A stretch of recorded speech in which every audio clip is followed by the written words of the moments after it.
The worst disease that hinders growth and development of any nation is corruption, and the only cure is transparency and accountability. Do the right thing and say no to corruption. Hello, and thanks for joining us on another interesting episode of The Eagle. My name is Aisha Muhammad. Corruption is a cankerworm, na cankerworm. I say na cankerworm, na cankerworm. Corruption don't finish our country. Nigeria women rise up and come together, oh yeah. Every woman come out, but we fight corruption together, oh. Every woman fall out, but we kill corruption together, oh. Them they thief our money, send them obodo yibo. Children they suffer every day, better school in no day. Nigeria women come, oh. Women from every sector, make we fight corruption, we won't kill our country. Them go collect money for light, chop the money, light we no see. Good road and good health we no see. I said na cankerworm, na cankerworm. Join the EFCC in its crusade to rid Nigeria of corruption. Naija, now we all know. On today's episode of The Eagle, we have updates on activities within and outside the EFCC, particularly developments in court, some of which were quite dramatic. Do sit back and relax, as we will be back right after this timeout.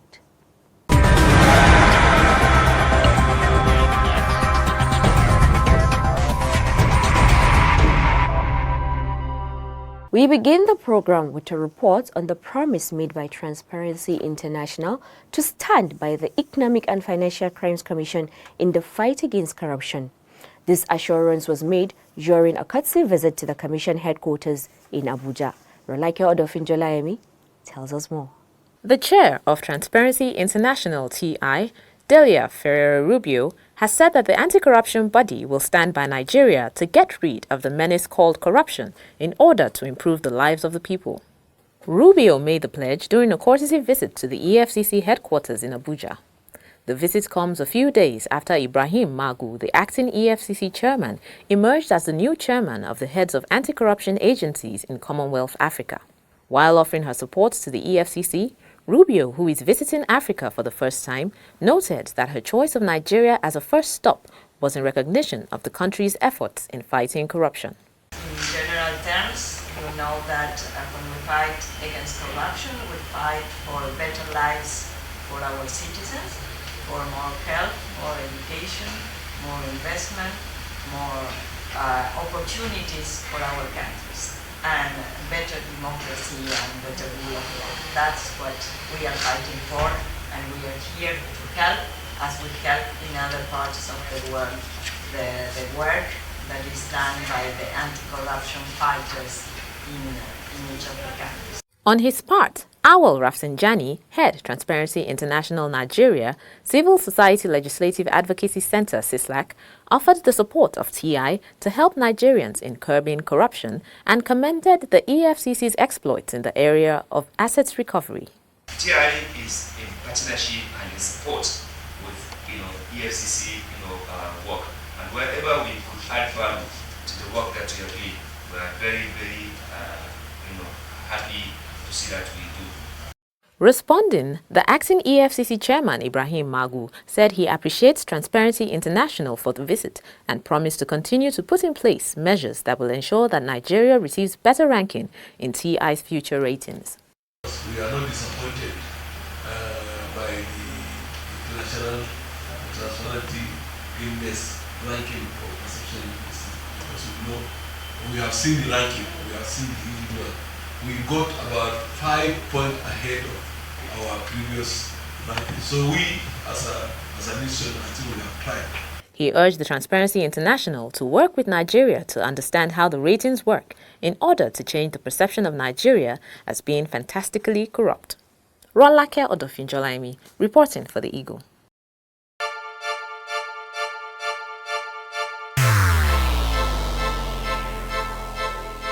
Corruption is dishonesty and illegal behavior by people in positions of trust. A public office is a public trust. Do not abuse positions of trust for private gains. Stay away from corruption. Nigeria is a great nation, and it is our responsibility to make the country greater. If you notice any act of corruption, please report to the EFCC via info@efccnigeria.org or call 09 904 4751 or 09 904 4752.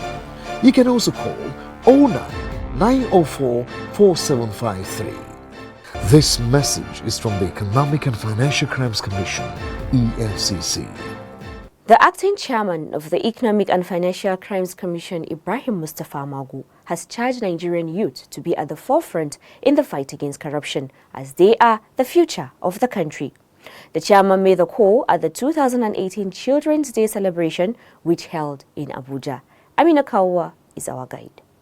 Magu, who was represented by EFCC's Director of Public Affairs, Osita Uwaja, made the assertion at the special parade, which held at the Old Parade Ground, Garki, Abuja, as part of activities to mark this year's Children's Day celebration.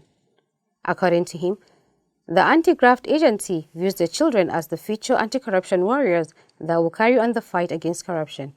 He noted that, mindful of the important role the youth play in national development, it has rejuvenated its Integrity Club in various schools, including the National Youth Service Corps, NYSC. As part of our efforts to catch them young, we have also engaged with non-governmental organizations that are like-minded in rallying these critical components of the society.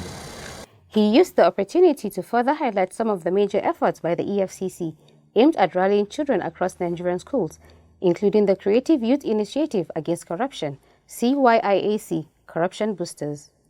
The initiative, he said, included creative artworks and innovations by the children to emphasize the anti-corruption message using paintings, music, poetry, literary works, and information technology.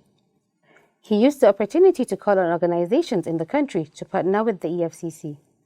Minister of Women Affairs and Social Development, Aisha Al-Hassan, who delivered the keynote address, was among dignitaries that attended the event, including representative of Chief Judge, FCT, traditional and religious rulers, including His Royal Highness Usman Ngakupi, the Superior of Garki, Abuja, His Royal Highness Sarkin Pai, the Paramount Ruler of Kwali, Estu Kwali, His Royal Highness Sha'aban Audu Nuzozo III, Obieke Thersa, Deputy Director, Co-Curricular Activities for FCT Universal Basic Education, UBE.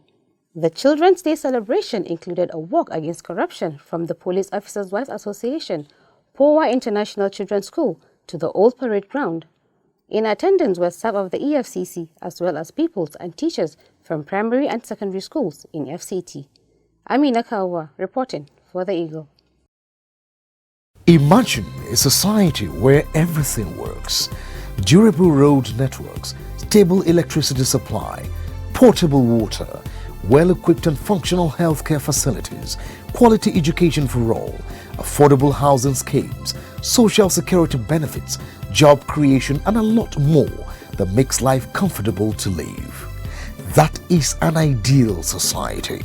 We can only achieve these if we all play our part. Say no to corruption to enjoy these benefits.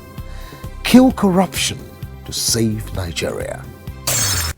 This message is from the Economic and Financial Crimes Commission, EFCC. Now we move to court cases where a lot seem to be happening.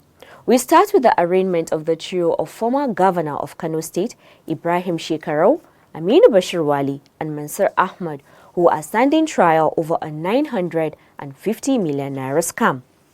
Also, we have an update on former Plateau State Governor Jonan Jang. Rolake Odofinjolayemi is standing by to present these reports as well as the ongoing trial of former National Publicity Secretary of the People's Democratic Party PDP, Olisa Betu. Over to you, Rolake. The Economic and Financial Crimes Commission, EFCC, has arraigned the trio of Ibrahim Shekarau, former governor of Kano State, Aminu Bashir Wali, and Mansur Ahmed before Justice Zainab Bage Abubakar of the Federal High Court sitting in Kano on a 6-count charge of conspiracy and money laundering to the tune of 950 million naira only. The defendants allegedly collected the sum of 950 million naira, part of the $115 million allegedly distributed by a former Minister of Petroleum Resources, Dezani Alison Madueke, for the purpose of influencing the outcome of the 2015 general elections. It was further alleged that the said money was shared amongst the PDP chieftains without going through a financial institution in violation of the provisions of the Money Laundering Prohibition Act. All the defendants pleaded not guilty to the charge when it was read to them. Counsel for the prosecution, Johnson Ojogbane, requested the court for trial date in view of the plea of the defendants. The defense counsel, Olugorisha Samuel, SAN, moved the bail application on behalf of his clients, urging the court to admit them to bail on self-recognizance. Ojogbane, on the other hand, responded with a 19-paragraph counter-affidavit urging the court to refuse bail. After listening to arguments by both parties, Justice Abubakar granted the defendants bail in the sum of 100 million naira each and 2 sureties in like sum. One of the sureties shall be a civil servant in either a federal or state service not below the rank of director. The other surety shall own a landed property within the jurisdiction of the court. The court also ruled that the sureties must swear an affidavit of means, while certificates of occupancy in respect of the landed property shall be deposited with the Deputy Chief Registrar of the court. Also, the defendants were ordered to submit their international passports to the Deputy Chief Registrar. The matter was subsequently adjourned to June 26, 2018 for commencement of trial. In another development, Justice Daniel Longi of the Plateau State High Court sitting in Jos has granted bail to a former governor of Plateau State, David Jang, accused of misappropriation of state funds to the tune of 6.3 billion naira. The Economic and Financial Crimes Commission, EFCC, is prosecuting Jang, a serving senator, on 12 counts of abuse of office and misappropriation of funds, alongside a cashier in the office of the Secretary to the Government of the State, Yusuf Gyang Pam, who is also accused of using his office for personal enrichment to the tune of 11.5 million naira. Jang, who was arraigned on May 16th, allegedly embezzled some special funds released to the state by the Central Bank of Nigeria, CBN, 2 months to the end of his tenure as governor in 2015. The funds were released by the CBN for disbursement to small and medium enterprises in the state under the Micro, Small and Medium Enterprises Development Funds, MSMEDF. Ruling on the bail application, Justice Longi admitted Jang to bail in the sum of 100 million naira with 2 sureties in like sum. One of the sureties must be a first-class traditional ruler within the jurisdiction of the court and must deposit his international passport with the court. The court also granted Jang's co-accused, Pam, bail in the sum of 50 million naira with 1 surety, who must be a permanent secretary in the state service. The surety must also surrender his international passport to the court. The case has been adjourned to July 17th to 19th, 2018 for trial. Rolake Odofin-Jolaimi, reporting for the Eagle.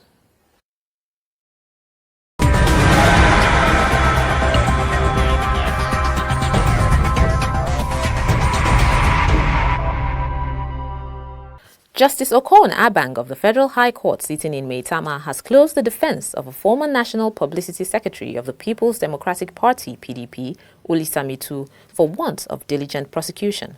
The order was made following an application by Sylvanus Taher, counsel to the Economic and Financial Crimes Commission, EFCC, urging the court to close Mitu's defense following the absence of the defendant and his legal team in court without lawful order. Taher, in his application, wanted the court to note that the first defendant and his counsels, headed by Onyachi Ikpeazu, SAN, and Emeka Etiaba, SAN, at every turn are deliberately employing tactics aimed at frustrating the trial. While showing a sort of understanding on the absence of Mitu because he is being tried in absentia, Taher expressed displeasure on the absence of counsels to first defendant without prior notice to the parties involved or the court. Relying on Section 349, subsection 8 of the Administration of Criminal Justice Act 2015, Taher argued that disengagement or sack notice must be given to the court or other parties not less than 3 days. He added that the action of the counsels was willful and deliberate to frustrate proceedings and hold the court to ransom. He further urged the court to proceed with the matter. Despite the sea of lawyers who has always appeared for Me Too in this matter, it is surprising that no legal representation is around today. Section 349, subsection 8 of the Administration of Criminal Justice Act stipulates a notice of disengagement or sack notice must be given to the court and other parties not less than 3 days. The action of the defendant is willful and a deliberate attempt to scuttle the matter. I urge your lordship that the proceeding should continue, Tahir submitted.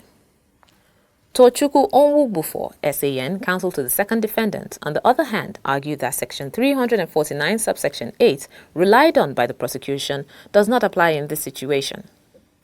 Citing Section 345, subsection 2, Onwugbufo urged the court to discountenance the application of the prosecution. He said, and I quote, "My submission will be that you make an order requiring the first defendant to appoint another counsel for the sake of fair hearing," Onwugbufo pleaded.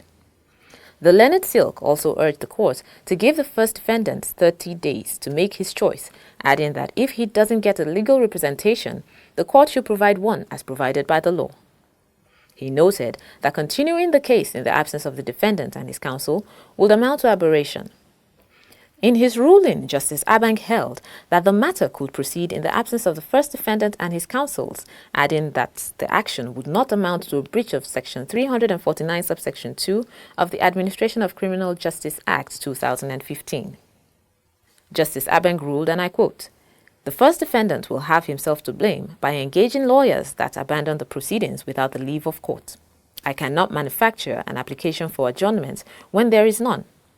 The court is not a Father Christmas to grant an adjournment where there is no application for it.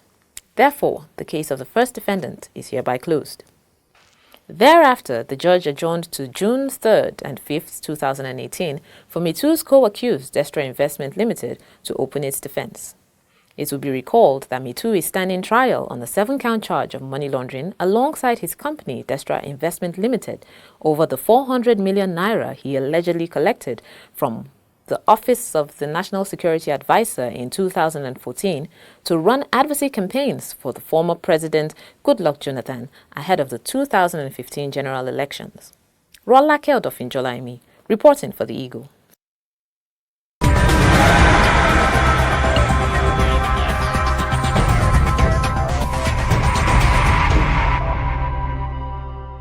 The Economic and Financial Crimes Commission, EFCC, on Monday, June 4th, 2018, rearranged the quartet of Colonel Nicholas Ashinze, a former special assistant to the embattled former National Security Advisor, Colonel Sambu Dasuki, retired, and Austrian Wolfgang Grenell, Edidiong Idiong, and Sajid D. Mohammed, before Justice Babatunde Quadri of the Federal High Court sitting in Maitama, Abuja, on a 13-count charge of corruption and money laundering to the tune of 3.6 billion naira. Ashinze and his co-accused were arraigned alongside 5 companies accused of allegedly diverting huge sums from the office of the former NSA. The companies are Junel Integrated Services Limited, Unity Continental Nigeria Limited, Helpline Organization, Vibrant Resource Limited, and Sologic Integrated Services Limited. The defendants were initially arraigned before Justice Gabriel Kolawole of the Federal High Court, Abuja, on November 23, 2016, before the matter was transferred to Quadri's court following the withdrawal of the former from the case on March 14th. Count 3 of the charge reads that you, Colonel Nicholas Ashinze, being a serving officer of the Nigerian Army and a former special assistant to the immediate past National Security Advisor, Wolfgang Grenell, being an Austrian national and managing director of GNL Integrated Services Limited, on or about 22nd April 2014 at Abuja, in the Judicial Division of the Federal High Court, did transfer the sum of 550 million naira to Edidiong Idiong, being a lawyer practicing in the name of Law Partners and Associates, knowing that the said sum forms part of the proceeds of an unlawful act, to wit, corruption, and thereby committed an offense, contrary to Section 15, subsection 2b of the Money Laundering Prohibition Act 2011 as amended, and punishable under Section 15, subsection 3 and 4 of the same Act. The defendants pleaded not guilty to all the counts preferred against them. In view of their pleas, Counsel to EFCC I.O. Uket prayed the court for a trial date to enable the prosecution prove its case. Uket equally informed the court that the prosecution has already applied for all the exhibits tendered earlier to be released to us to enable the prosecution call its witnesses. Meanwhile, Ashinze's counsel, Ernest Mwui, prayed the court to allow his client to continue enjoying the bail previously granted him by Justice Kolawole. The first defendant has been on bail on self-recognition granted by your brother, Justice Kolawole, on November 23, 2016. Since then, he has been punctual for the past 2 years. On that ground, we urge my lord to also extend that discretion to enable him continue his service to the fatherland. Nwoye said the first defendant has been on bail on self-recognition granted by Justice Kolawole on November 23, 2016. Since then, he has been punctual for the past 2 years. On that ground, he urged the court to extend that discretion to enable him continue his service to the fatherland. Other counsels in the matter also joined in making similar applications for their respective clients. Justice Quadri thereafter adjourned to October 4, 2018 for commencement of trial and ordered that the defendants are to continue enjoying the bail previously granted them by Justice Kolawole. Rolake Odofinjolaimi, reporting for the Eagle. Corruption is a cankerworm, na cankerworm. I say na cankerworm, na cankerworm. Corruption don't finish our country. Nigeria women rise up and come together, oh yeah. Every woman come out, but we fight corruption together, oh. Every woman fall out, but we kill corruption together, oh. Them they thief our money, send them obodo yibo. Children they suffer every day, better school in no day. Nigeria women come, oh, women from every sector. Make we fight corruption, we won't kill our country. Them go collect money for light, chop the money, light we no see. Good road and good health we no see. I say na cankerworm, oh, na cankerworm, oh. Join the EFCC in its crusade to rid Nigeria of corruption. Naija, now we all know. Now to conviction. The EFCC has gotten a landmark achievement as the former governor of Taraba State, Jole Inyame, has been sentenced to 28 years in prison, 14 years for criminal breach of trust, 2 years for criminal misappropriation, 7 years for gratification, and 5 years for obtaining by dishonesty. Amina Kawa tells us more. An Abuja High Court handed him a 14-year jail term for criminal breach of trust, 2 years for criminal misappropriation, 7 years for gratification, and 5 years for obtaining by dishonesty. Inyami, whose trial began on July 13, 2007, was charged with 41 counts by the Economic and Financial Crimes Commission (EFCC) for criminal misappropriation, diversion of public funds, and breach of public trust. In a ruling which lasted more than 4 hours, Justice Adebukola Banjuku found Inyami guilty on 29 charges but was discharged on 12. Justice Banjuku noted that Inyami breached the trust reposed in him by misappropriating 250 million naira, which he approved, purportedly for the purchase of stationery for the state. In the allocution of the defense, which was made by Olalekon Oju, he urged the court to consider that Inyami was a first-time offender and a family man who had dependents to cater for. Prosecution counsel O.A. Atolagbe, however, urged the court to consider the aggravating effect of Inyami's action on the people of the state. After listening to the argument of both counsel, Justice Banjuku noted that there was no moral justification for outright theft and insisted that the court must make statement to deter other public officers. Amina Kawa reporting for the Eagle. And with that, we have come to the end of this week's episode of The Eagle. Please don't forget to send your feedback to us via theeagle@efccnigeria.org or search for us on Google Plus at Official EFCC or Official EFCC ng@gmail.com. Like our page on facebook.com/Official EFCC or follow us on Twitter @Official EFCC. And of course, we are on Instagram. And to watch our programs and other activities, please log on to youtube.com/Official EFCC. My name is Aisha Muhammad, hoping to see you next week. And remember that public office is a public trust. Do not abuse positions of trust for private gain. The Eagle is watching. Have a good time. Goodbye and God bless Nigeria.